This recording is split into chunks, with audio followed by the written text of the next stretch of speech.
Hello guys, সবাই কেমন আছেন? আশা করি সবাই ভালোই আছেন। আজকে একটা নতুন রেসিপি আপনাদের সাথে শেয়ার করব।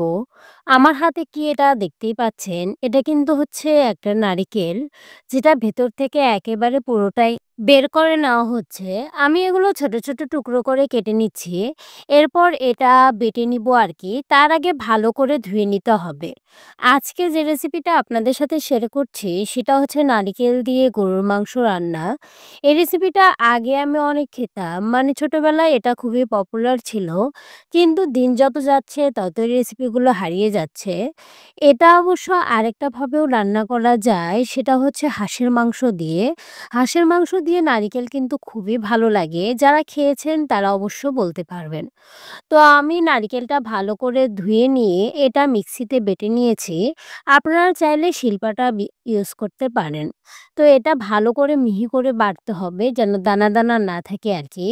এইদিকে আমি গরুর মাংস নিয়ে নিলাম। এখানে প্রায় ১ কেজি গরুর মাংস আছে। এটা ভালো করে ধুয়ে নিতে হবে। যেহেতু এটা একবারও ধুইনি, তো আমি বেশ ৪ থেকে ৫ বার ধুয়ে নিয়েছি। ক্যামেরায় তো এতবার দেখানো সম্ভব হয় না। তাই আমি শুধুমাত্র একবারে দেখিয়েছি। এই ধরনের তরকারিতে মাংসগুলো যদি একটু তেল, তেল ধরনের হয় তাহলে খুবই ভালো হয়। আপনারা লক্ষ্য করলে দেখবেন আমি কিন্তু মাংসগুলো একটু তেল, তেল ধরনের নিয়েছি। মাংস ধোয়ার পর কিন্তু এটা কালার অনেকটা ছেয়ে যাবে। অর্থাৎ লাল, লাল থেকে একটু ফ্যাকাশে হবে। যত ধোয়া হবে তত রংটা আরো বেশি ফ্যাকাশে হতে থাকবে। কিন্তু রেখে দিলে কিছুক্ষণ পর আবার এই পানিটা বের হয়। যেটা আসলে বারবার ধুয়েও সরানো যায় না। এরপর দিয়ে দিলাম এর মধ্যে পেঁয়াজ, যেটা আমি গোল, গোল করে কেটে নিয়েছি। এরপরে দিলাম তেজপাতা, তারপরে দিলাম সাদা এলাচ, কালো এলাচ, দারচিনি, আদা, রসুন এবং জিরা বাটা। এরপরে দিলাম মরিচের গুঁড়া, লাল মরিচের গুঁড়া আরকি। এরপরে দিব হচ্ছে হলুদের গুঁড়া। আমরা যেহেতু ঝাল একটু বেশি খাই তাই একটু বেশি পরিমাণ দিয়েছি। আপনারা চাইলে আরো কম দিতে পারেন। এরপরে দিলাম হচ্ছে এটা সব মিক্সড মসলা আরকি। অর্থাৎ এর মধ্যে আছে এলাচ, দারচিনি, তারপর হচ্ছে ধনিয়া, জিরা সবকিছুর মসলার মিক্সড। এরপরে দিয়েছি লবণ, এরপরে দিয়েছি নারিকেল বাটা। সবগুলো ভালো করে মিশিয়ে নিলাম। আমি হাত দিয়ে মাখিয়ে নিইনি। যেহেতু মরিচের গুঁড়া আছে হাত জ্বালা করতে পারে। তাই আমি একটা চামচ দিয়ে এটা ভেঙে ভালো করে মিক্সড করে নিয়েছি।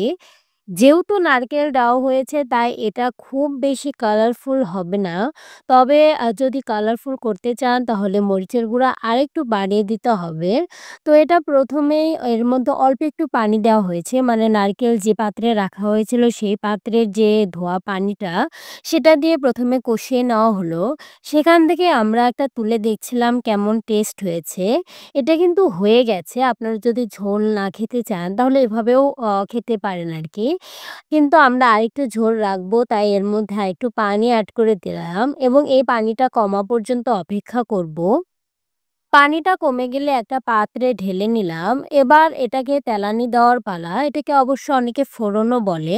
তো ১ম এই তেলের মধ্যে দিয়ে দিলাম পেঁয়াজ। তারপরে দিয়ে দিব হচ্ছে জিরা। মানে পেঁয়াজটা একটু ভাজা হলে এর মধ্যে দিয়ে দিতে হবে জিরা। এরপরে ঢেলে দিতে হবে ওই তরকারিটা। যেহেতু রাতে করা হয়েছে কালারটা খুব একটা ভালো আসেনি। ভিডিওটি দেখার জন্য ধন্যবাদ। Please like, comment and share. Please subscribe my channel.